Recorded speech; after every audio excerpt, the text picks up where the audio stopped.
승무패 27회차 현미경 부석 2부 첫 번째 경기는 8번 경기로 들어온 크레모네와 스페치아의 경기입니다. 저는 크레모네의 단통 승리로 가보도록 하겠습니다.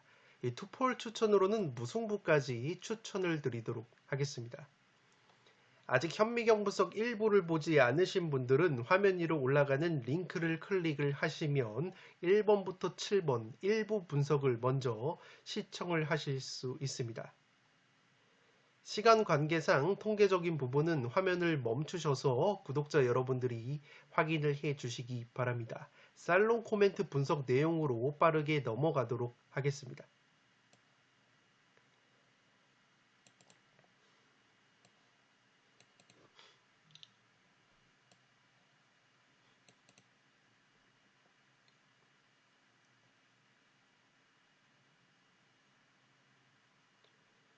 살롱 코멘트로 정리를 해드리면 이 경기는 스페치아의 주포 공격수 은졸라 선수의 부상 복귀 여부가 관건으로 보여집니다.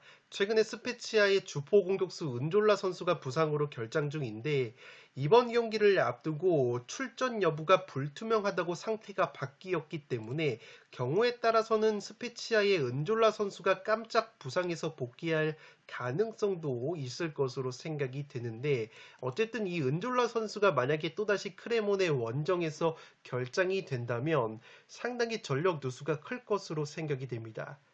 지난 1차전 맞대결에서 크레모네와 스페치아가 2대2 무승부로 비겼는데 당시에 스페치아의 은졸라 선수가 득점포를 가동한 바 있기 때문에 은졸라 선수가 빠지게 된다면 굉장히 골 결정력이 암울할 수 있는 이 스페치아라고 보시면 되겠고 지난 크레모네전에서 또 다른 득점자인 스페치아의 윙백 홀름 선수는 최근에 부상으로 빠져 있고 이번 경기도 부상 결장 가능성이 높기 때문에 지난 맞대결에서 크레모네를 상대로 2골을 넣었었던 이 두 선수가 모두 결장이 된다면 상당히 전력 누수가 클 것으로 보이는 이 스페치아라고 보시면 되겠습니다.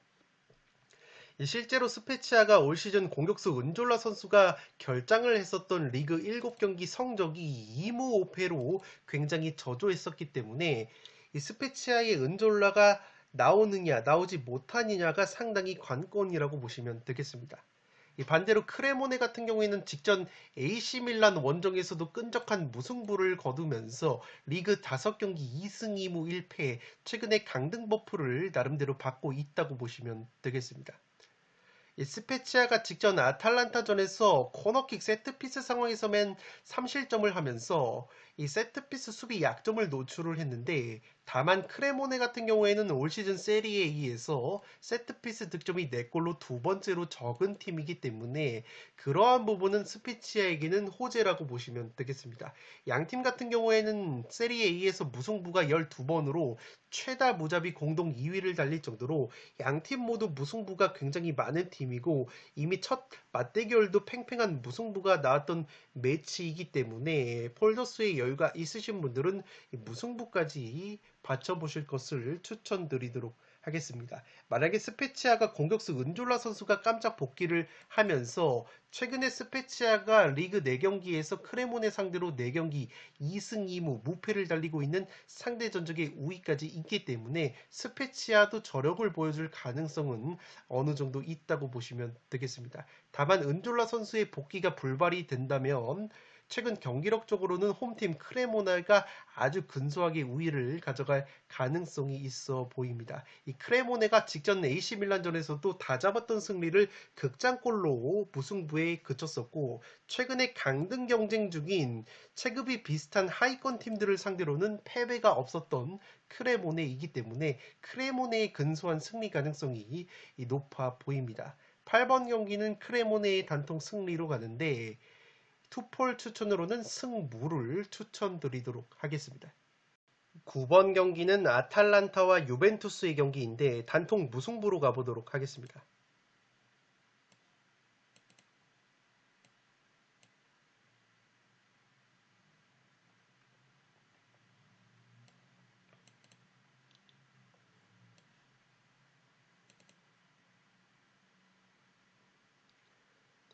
살롱 코멘트로 정리를 해드리면 아탈란타로서는 최전방 공격수 부상이 크게 작용할 수 있는 경기라고 보시면 되겠습니다. 최근에 부상으로 빠져있는 팀 내에서 가장 많은 득점을 하고 있는 루크먼이라는 공격수가 여전히 부상 여파로 출전 여부가 불투명하고 또 다른 주포 공격수인 회이룬 선수 역시 부상 여파로 직전 경기 결장이 됐었기 때문에 이번 경기도 출전 여부가 불투명하다고 보시면 되겠습니다. 물론 직전 스페치아전에서 아탈란타가 베테랑 공격수인 무리엘 선수가 오랜만에 득점포를 가동한 것은 고무적이라고 할 수 있겠지만 과거에 아탈란타가 자랑했던 무리엘 자파타 투톱의 컨디션은 최근에 예전만 못하다고 보시면 되겠습니다. 더욱이 아탈란타의 루크먼이라는 공격수가 지난 유벤투스와의 맞대결에서 3대3 무승부 당시에 2골이나 넣었었던 선수이기 때문에 아탈란타가 또다시 루크먼 선수가 결정이 된다면 화력 누수가 불가피할 것으로 생각이 됩니다. 마찬가지로 유벤투스는 핵심 중앙 미드필더인 라비오 선수의 출전 여부가 불투명한데 라비오 선수가 올 시즌 세리에 A에서 8골이나 넣었을 정도로 이 공격 능력이 상당히 뛰어난 미드필더이고 특히나 공격 상황에서 순간적으로 박스 안으로 침투를 해서 이 세트피스 상황에서도 결정력을 보여줄 수 있는 이 장신의 미드필더이기 때문에 유벤투스도 라비오가 중원에 빠지게 된다면 전력 누수가 적지 않을 것으로 생각이 됩니다. 이 아탈란타가 직전 스페치아와의 홈경기에서 조금은 힘겹게 3대2로 역전승을 거뒀는데 이 3골 모두 코너킥 세트피스에서 만들어냈다고 보시면 되겠습니다.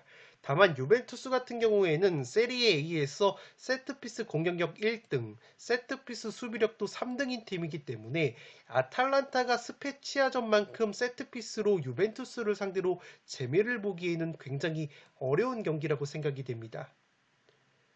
아탈란타 쪽의 공격적 누수 가능성과 유벤투스의 떨어지는 원정 공격력, 원정에서 홈보다 득점이 무려 22골이나 감소가 되는 유벤투스의 원정 공격력까지 고려한다면 최근에 양팀 팽팽한 무승부 흐름이 한 번 더 이어질 가능성이 있어 보입니다. 유벤투스 입장으로서는 아탈란타전 이후에 4일 뒤에 세비야와의 유로파리그 홈경기 4강 1차전을 치르기 때문에 아탈란타 원정에서 무리한 경기 운영은 하지 않을 것으로 생각이 된다는 점에서 이 경기는 팽팽한 무승부가 그려지는 매치이지 않나 싶습니다. 9번 경기는 단통 무승부로 가보도록 하겠습니다. 10번 경기는 토리노 대 몬차의 경기인데 단통 무승부로 가보도록 하겠습니다.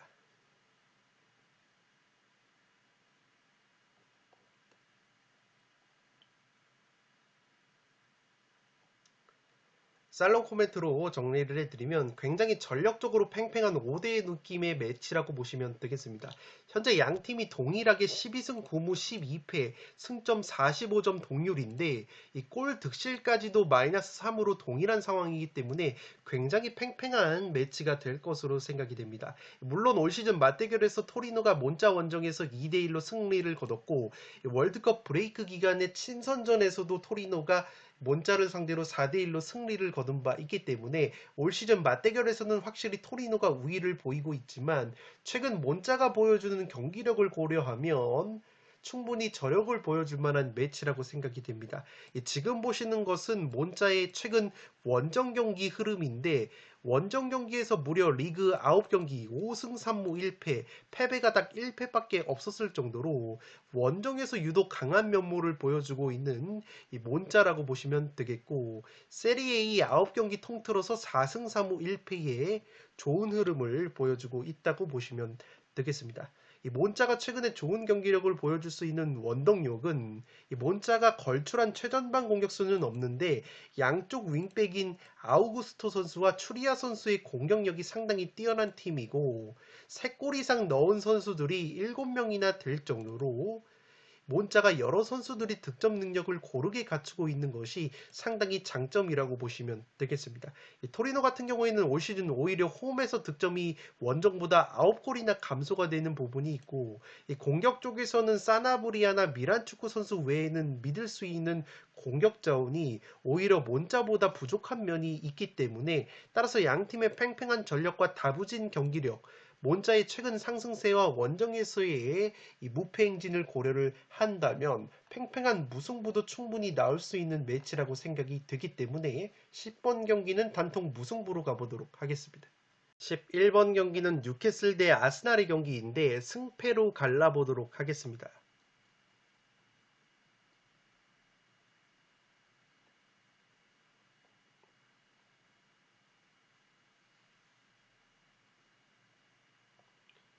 살롱 코멘트로 정리를 해드리면 뉴캐슬 같은 경우에는 최근 공격수 칼럼 윌슨과 이삭 선수의 호흡이 괜찮다고 보시면 되겠습니다. 특히나 이삭 선수가 칼럼 윌슨 선수와 함께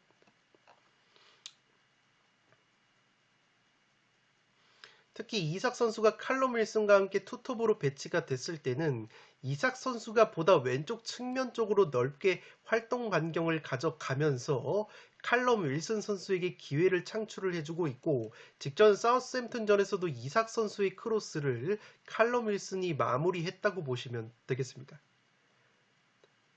최근에 아스날 같은 경우에는 램스데일 골키퍼가 여전히 좋은 선방 능력을 보여주고 있기는 하지만 후방 빌드업 과정에서 짧은 패스를 함에 있어서 이 램스데일 골키퍼가 실책이 늘어나고 있다고 보시면 되겠습니다.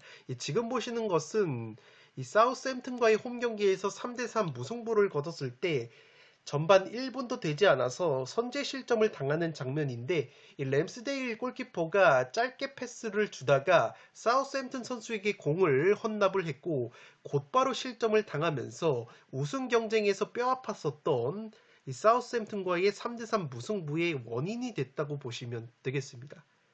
이 직전 첼시와의 경기에서도 이 램스데일 골키퍼가 짧은 패스를 하는 과정에서 아찔한 패스 미스를 범할 뻔 했었던 장면이 몇 번 있었기 때문에 최근에 이 램스데일 골키퍼의 후방 빌드업이 상당히 불안하다고 보시면 되겠습니다.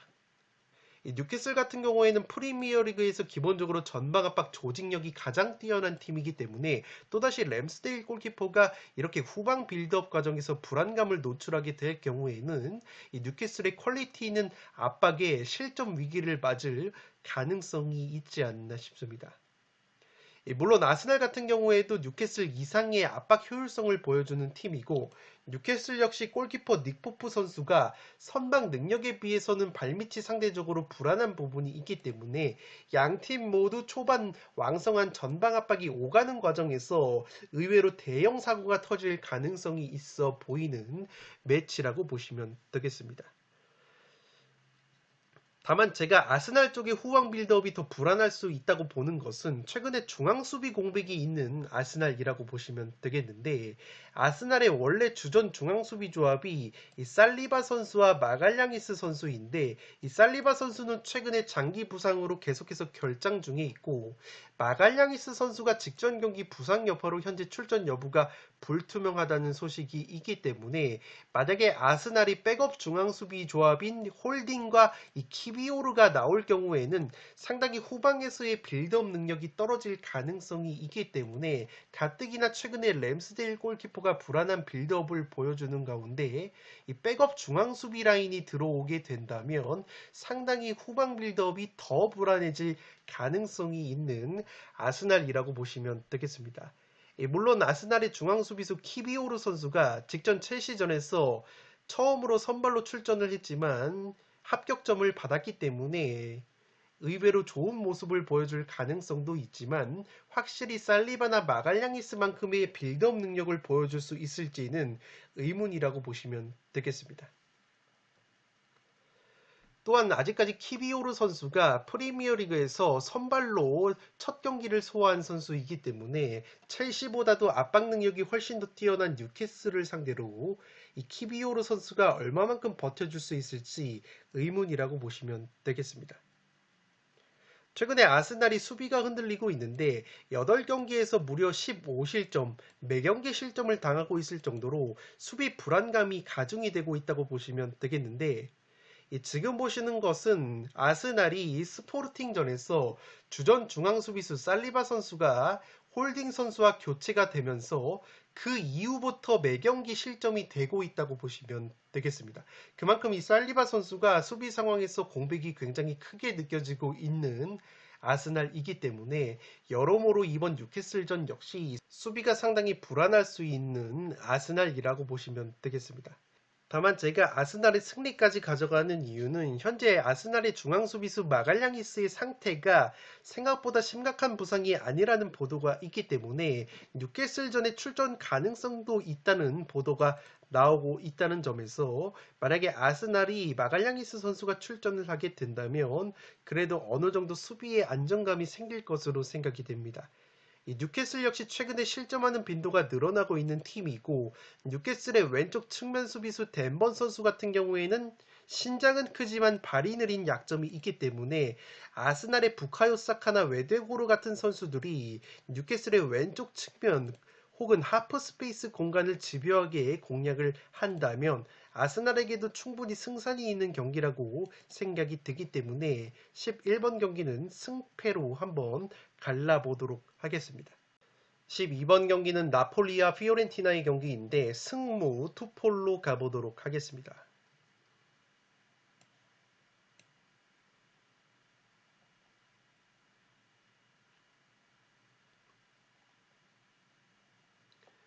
살롱 코멘트로 정리를 해드리면 양팀 모두 의외로 동기부여가 상당히 떨어질 수 있는 매치라고 보시면 되겠습니다. 최근에 피오렌티나가 나폴리 상대로 3경기 1승 2무 무패, 이번 시즌 첫 맞대결에서도 상당히 까다로운 경기력을 보여주면서 홈에서 나폴리와 0대0으로 비겼던 피오렌티나이기 때문에 최근에 약간 나폴리의 천정 면모가 있다고 보시면 되겠는데 나폴리 같은 경우에는 직전 우디네세 원정에서 무승부를 거두면서 승점 80점을 확보를 하면서 남은 리그 5경기 결과와 관계없이 세리에 A 우승을 확정을 지었다고 보시면 되겠습니다. 따라서 이번 경기는 상당히 부담감이 없이 임할 수 있는 환경이라고 보시면 되겠는데 따라서 나폴리의 스팔레티 감독이 어떤 선택을 하는 것이 상당히 중요할 것으로 생각이 된다고 보시면 되겠습니다. 최근에 주전자원들의 체력 소모가 굉장히 컸던 나폴리이기 때문에 이미 리그 우승을 확정을 한 상황에서 이 나폴리의 스팔레티 감독이 대대적인 로테이션을 가동할 가능성이 있다고 보시면 되겠는데 다만 우승 확정 이후에 치르는 첫 홈 경기이기 때문에 홈팬들 앞에서 좋은 경기력을 보여주기 위해서 의외로 주전자원들을 그대로 내보낼 가능성도 있는 이 나폴리라고 보시면 되겠습니다. 제 생각에는 오히려 피오렌티나 쪽이 로테이션을 심하게 가동할 가능성도 있는데 이 피오렌티나 같은 경우에는 현재 세리에 A 순위 자체가 상당히 애매한 부분이 있고 이 피오렌티나는 나폴리전 이후에 4일 뒤에 스위스 팀인 바젤과 컨퍼런스 리그 4강 1차전 홈 경기를 치르기 때문에 사실상 이 경기가 더 중요하다고 보시면 되겠습니다. 또한 컨퍼런스 리그뿐만 아니라 피오렌티나는 현재 코파 이탈리아 결승에도 올라가 있는 팀이기 때문에 애매한 순위에 있는 세리에 리그 일정보다는 컨퍼런스 리그와 코파 이탈리아 쪽에 초점을 맞출 가능성이 있는 이 피오렌티나의 이탈리아노 감독이라고 보시면 되겠습니다. 따라서 양팀 모두 로테이션 가능성이 있다는 점과 동기부여가 다소 떨어질 수 있다는 점, 최근 나폴리의 무자비 면모와 피오렌티나가 최근에 나폴리 상대로 패배가 없었다는 점까지 고려를 한다면 이 경기는 무승부 정도는 바치고 갈 만한 변수가 충분한 경기라고 생각이 됩니다. 12번 경기는 승무 투폴로 가보도록 하겠습니다. 13번 경기는 웨스트햄과 맨유의 경기인데 웨스트햄의 단통 패배로 가보도록 하겠습니다. 투폴 추천으로는 승패로 갈라보실 것을 추천드리도록 하겠습니다.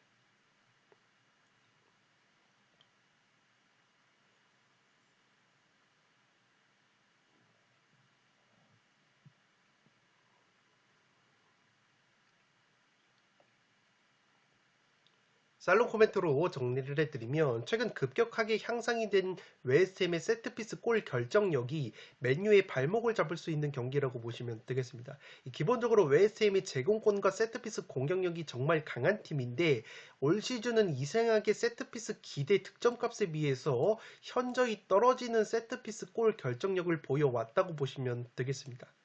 그런데 최근에 다시 웨스트햄이 특유의 세트피스 골 결정력이 살아나고 있고 이 크리스탈 팰리스전에서는 3대4로 패배를 당했지만 이 3골 모두 코너킥 세트피스로 만들어냈다고 보시면 되기 때문에 올 시즌 세트피스 실점이 9골로 적지 않은 맨유를 상대로 충분히 세트피스로 재미를 볼 수 있는 이 웨스트햄이 되지 않을까 싶습니다. 다만 웨스트햄은 변수가 있는 것이 이 세트피스 상황에서 핵심 요원들이라고 볼 수 있는 이 수비수 아구에르드 선수와 미드필더 소우체 그리고 데클란 라이스 선수가 직전 맨시티 원정에서 장염 증세로 결장이 됐고 이번 경기 역시 출전 여부를 장담할 수 없다는 이 웨스트햄의 모예스 감독의 인터뷰가 있었기 때문에 이 장염 3인방의 복귀 여부가 상당히 관건이라고 보시면 되겠습니다. 또한 웨스트햄의 중앙 수비수 커트 주마 선수 역시 세트피스에서 뚝배기 한 방이 있는 수비수인데 이 주마 선수 역시 발목 부상 여파로 이탈이 됐기 때문에 이 웨스트햄이 앞서 말씀을 드렸던 만큼의 세트피스 공격력이 의외로 나오지 않을 가능성도 있지 않을까 싶습니다.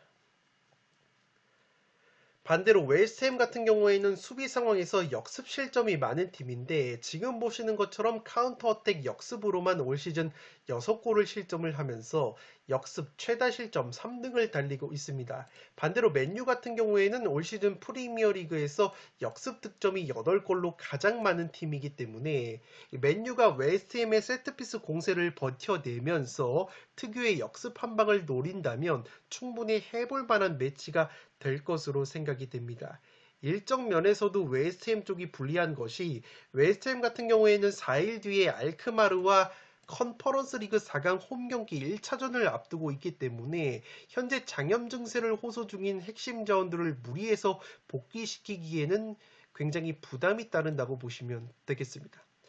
따라서 근소하게 맨유 쪽 승리 가능성이 높다고 보여지는 매치인데 맨유 같은 경우에는 특유의 원정에서의 실점 증가 및 직전 브라이튼 원정에서 극장 페널티킥 골을 허용을 하면서 패배를 당한 하렉스까지 있기 때문에 웨스트햄의 핵심 자원들이 깜짝 복귀가 된다면 웨스트햄 사이드도 충분히 가져갈 수 있는 매치라고 생각이 되기 때문에 취향껏 웨스트햄 쪽의 이변까지 추천을 드리도록 하겠습니다. 13번 경기는 웨스트햄의 단통 패배로 가는데 투폴 추천으로는 승패를 추천드리도록 하겠습니다.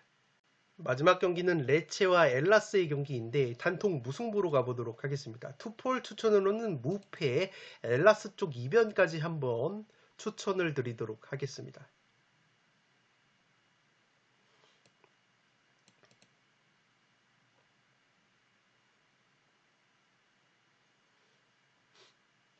살롱 코멘트로 정리를 해드리면 지난 1차전 맞대결에서도 엘라스가 특유의 제공권 높이를 앞세운 고공 공격과 세트피스 한 방으로 톡톡한 재미를 보면서 레체를 2대0으로 꺾었다고 보시면 되겠습니다.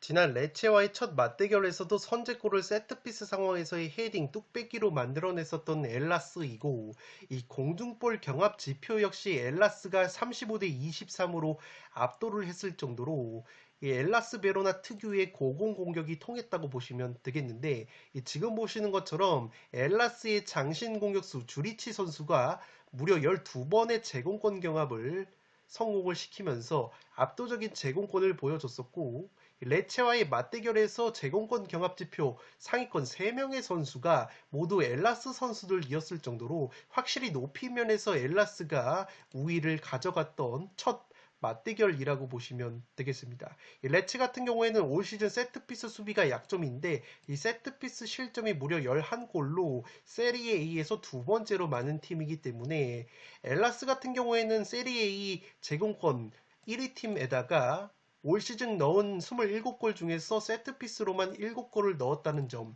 지난 맞대결에서도 레체를 상대로 세트피스로 득점을 만들어냈었다는 점까지 고려를 한다면 이번 경기도 엘라스 특유의 높이가 통할 가능성이 있지 않나 싶습니다. 물론 엘라스가 직전 인테르와의 홈경기에서 0대6 대패를 당했고 올 시즌 엘라스가 세리A 원정 경기에서는 0승 7무 9패 원정 성적 꼴찌를 달리면서 유일하게 원정에서 1승도 거두지 못한 팀이라는 점까지 고려를 한다면 레체의 승리를 안 가져가는 것은 굉장히 리스크가 따르는 픽이지만 엘라스가 최근에 레체 상대로 3연승의 상대전적 우위가 있었고 엘라스가 직전 인테르전 대패 이전에는 리그 4경기 2승 2무 무패였다는 점까지 고려를 한다면 왠지 엘라스가 원정에서 쉽게 패할 것 같지 않은 느낌이 들고 있기 때문에 이 경기는 엘라스의 원정 성적 꼴찌 면모까지 고려를 해서 단통 무승부만 가져가는데,